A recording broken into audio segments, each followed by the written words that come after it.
got to realize that what you're seeing here is the last true hunt. This is an unprocessed protein, and one of the last unprocessed proteins that exist.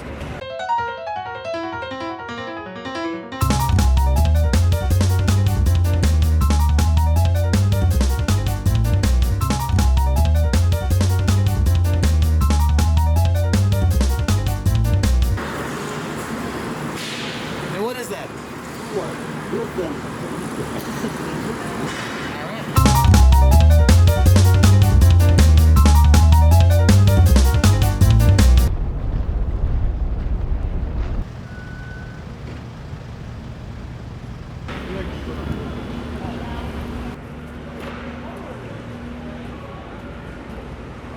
Rich, let's get that bluefin up and we'll cut it.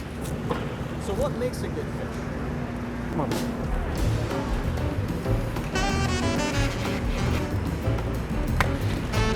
Red snappers from Florida. Alan C. Williams, the most famous red snapper in the marketplace. People ask her by name. The fish looks alive. The eyes are clear. The gills, cherry red. Hold the fish, it stands up by the head. That's a beautiful specimen right there. Jumbo black sea bass. This guy's been shipping us for generations. Okay, the fish is alive. You can just look at it, slimy, right out of the water. Iridescent colors that you can catch in the camera. This is bluefin tuna from North Carolina. We'll grade hundreds of fish a day. And this is a Shishibo, and we can see the color of the fish, so I have an idea how this fish is going to cut. I can see the fat content, if it's fatty or not. This I would consider mostly a color fish.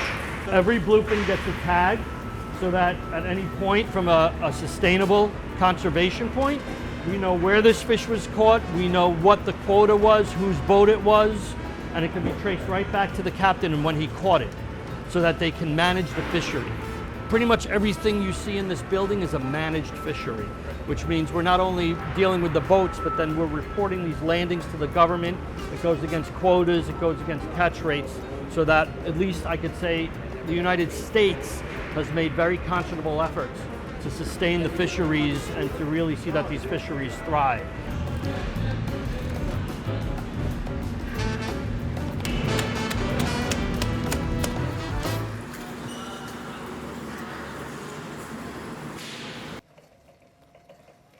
The Fulton Fish Market is an institution. It's a 203-year-old New York City institution that essentially is a family. Yeah, this is the largest wholesale distribution center for fish in the United States.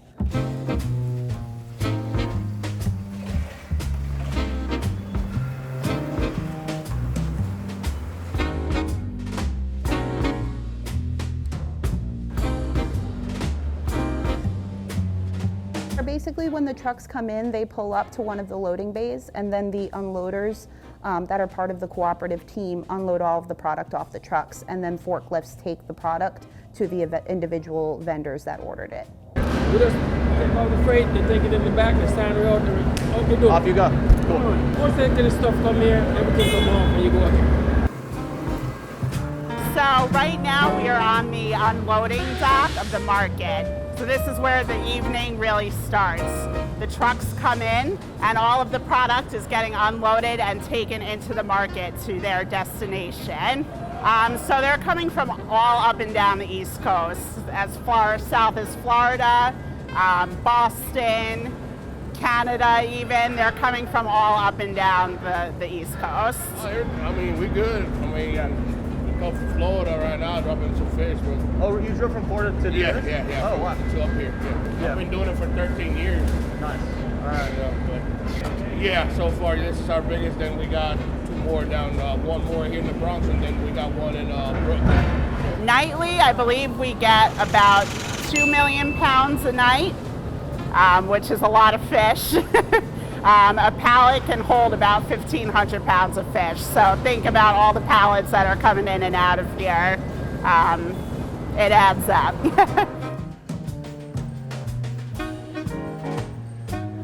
So we're an overnight overnight operation. So the market itself opens at 2 in the morning. At 2 a.m., you'll see that there's quite a bit of trucks queuing to get into the facility. For buyers, we don't open until 2 a.m., so we allow people to start coming in at 2.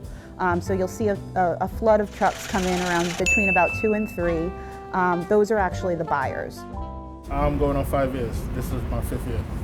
Pretty much every night, the same people come in. Every now and then you get like 1 or 2 new people. It's pretty cool. Like, once you get to know like the people inside, they're all pretty cool. They all just come in to do their work and go home. Pretty much all the cars has been lining up since like 9, maybe even earlier. And 2 o'clock once we open, start letting all the cars come in. And they'll continue coming in and out all night. The customers access the market through the toll plaza. So they would go through a security checkpoint just to make sure that we know who's on site. We record all of that information, and then buyers could enter through any of the entry points that we have in the market to come in and do some shopping. But if they have trucks, they're directed to one of 2 loading zones, depending on who they're here to pick up from. And how long have you been here? 13 years. This one. Because I like it. I don't know. It's cleaner. I don't know. It's my booth. No. Well, these are mine. And my candle. But during the day, the security officers are in here during the day, so it's like their stuff too. A lot of the business people that come in, they come in every night, the regulars. And then you get new people that come in, but mostly the same people every night, they come in.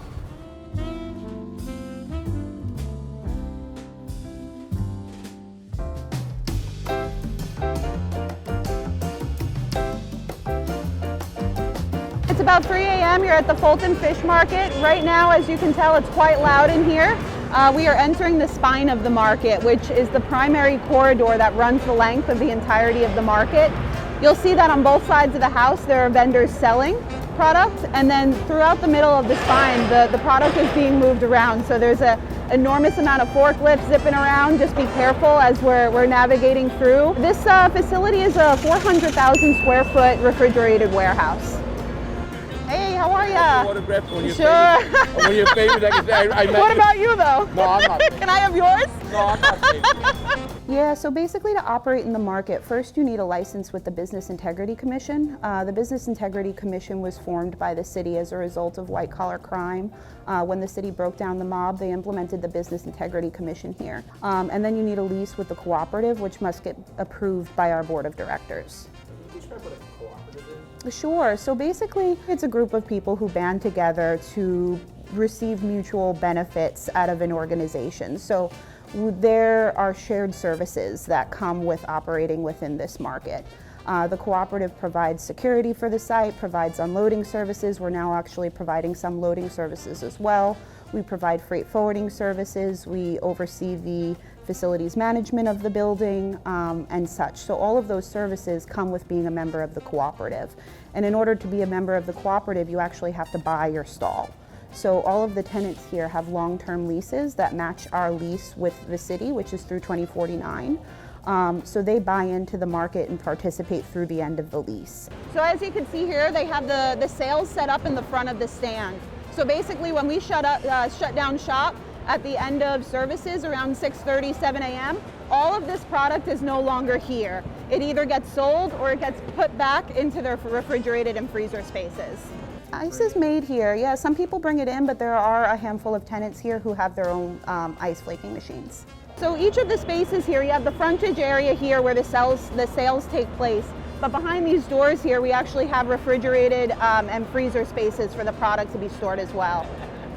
So once a shareholder buys into the market, they are responsible for their own space. So all of the tenants are responsible for all of the critical building systems that are within their own spaces. And then the city is responsible for the entirety of the rest of the building, so all of the common area spaces. I see the future of this market as essentially being a vision for sustainable food distribution. We have a lot of projects in the pipeline, both in collaboration with the city and independently. We're going to be activating our waterfront, so we'll be going back to our roots with an active port facility here within 2025. I mean, we are thinking about different uses for the facility for the future. We would love to get a restaurant in here. But no, this has been exclusively a seafood wholesale distribution facility for the extent of our existence.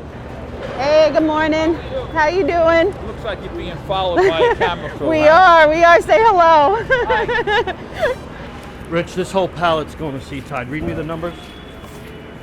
742, 546, and 42, 44, 43. Louis, when you get a minute, you can pick up this whole pallet, bring it outside, it's sold. No disrespect to produce or to farming, they have their challenges for sure, and they're some of the smartest people. But what we do here is really dictated by what nature allows us to do. So sometimes when you walk out of the house, or if a chef walks out of the house and it's windy and he may be a little nervous about his weekend supply, they'll be smart enough to buy a day in advance, or, you know, and fish is not as gentle as people think it is. It is hardy, and the protein is hardy, and like meat or other kinds of proteins, the fish does need to rest a little bit for it to break down a little bit, for it to get the fats and the sugars and all of that, you know, that makes the flavor profile. Igor, I got something for you. Hey, look, we actually got this right. Here you go. Measure it out.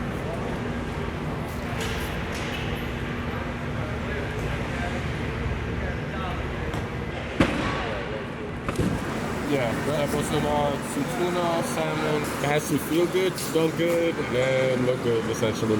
How would you describe the vibe of this place? Organized chaos. Like, it's hectic, but it's smooth, and everybody's doing their own thing, and I should feel something. If you're paying attention, you can see that nobody gets in anybody's way.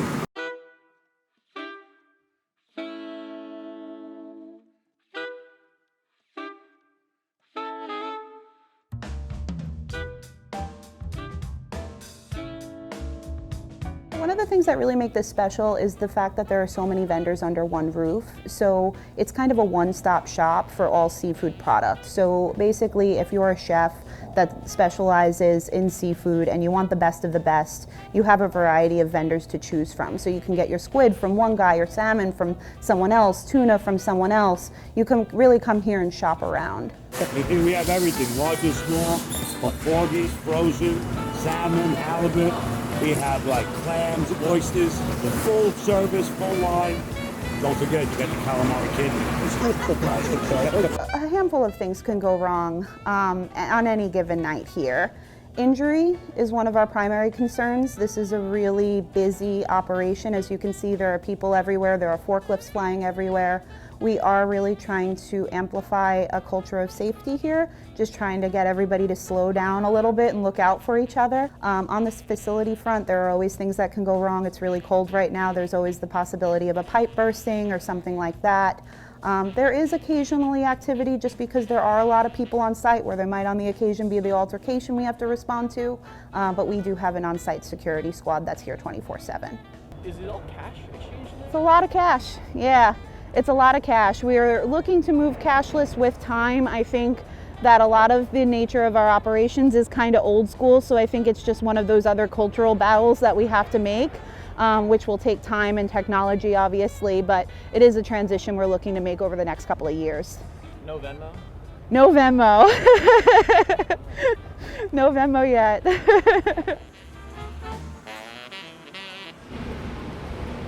How often are you selling to the same people? Every day. So every day for years and years and years, and their parents before them to my parents. A lot of this is multi-generational. Here in the building, if you don't sell the customer one day because maybe you were a nickel high or a dime high, or maybe they didn't need it, the next day I can grab that customer and sell them. So it's kind of like you constantly have the attention, or you have them as an audience. Sure, the atmosphere in the market is really intense. Everybody is out there trying to sell. While a lot of these families have been working adjacent together for decades, there is a lot of competition within this market. Operation is loud, there's a lot of yelling, there's a lot of clanking of pallets, there's a lot of energy out there, both as it relates to the operation as well as the personalities within the market. Like, look, turn around, let's sit right here. He's your third generation or fourth generation? Fourth generation. So his grandfather bought fish from my grandfather. We've been fighting and arguing every day for the last 60 years. And you're actually looking at one of the smartest guys in the business. There is an enormous sense of community around here, especially given the amount of competition that exists within the vendors of this market. You can see the way that they interact amongst each other, that despite the fact that they're in competition with each other, they'd probably do anything that anyone needed under this roof. People look out for each other. People actually sell to each other within the market, which is interesting. There's definitely a large sense of community here.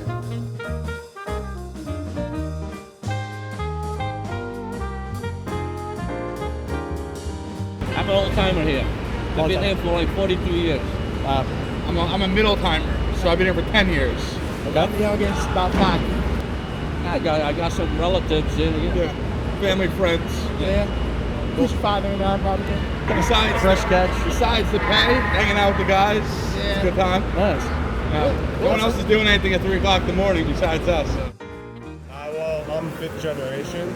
Like I said, my dad's been here, and then it's my great uncle. Yeah. I love like the environment. It's like a bunch of fast-paced decision making, and I enjoy like learning about like selling fish, buying fish. There's more to it. It's obviously ways to make money. But once you get like the feel for how to do it, it's like an art form kind of. This is custom made. It's got my name on it, the color for the company, and this is what I kind of just found. Fish hooks are pretty like legendary. I think that it's like a known thing. Yeah, sure. It's definitely friendly. Everyone seems to have a real sense of humor, and for the most part, people welcome visitors, people welcome outsiders. While it's a wholesale market, we do have people walk in, members of the general public, and we do welcome them. How you doing? Want to talk to us for 1 second? You got time? That's it. Can you tell us your name? My name's Joe. How long have you been coming here? 50 years. Just like the atmosphere. I like the hours, believe it or not.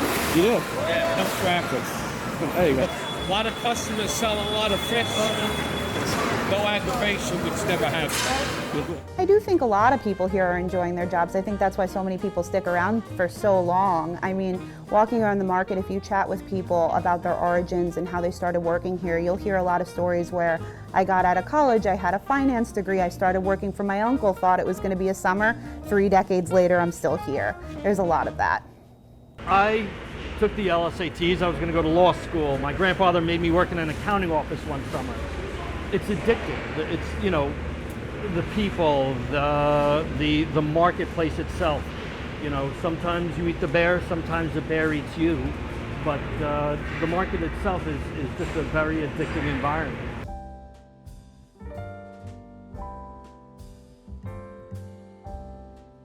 My favorite thing about the Fulton Fish Market is the people, by far. There's so much history here, there's so much personality here.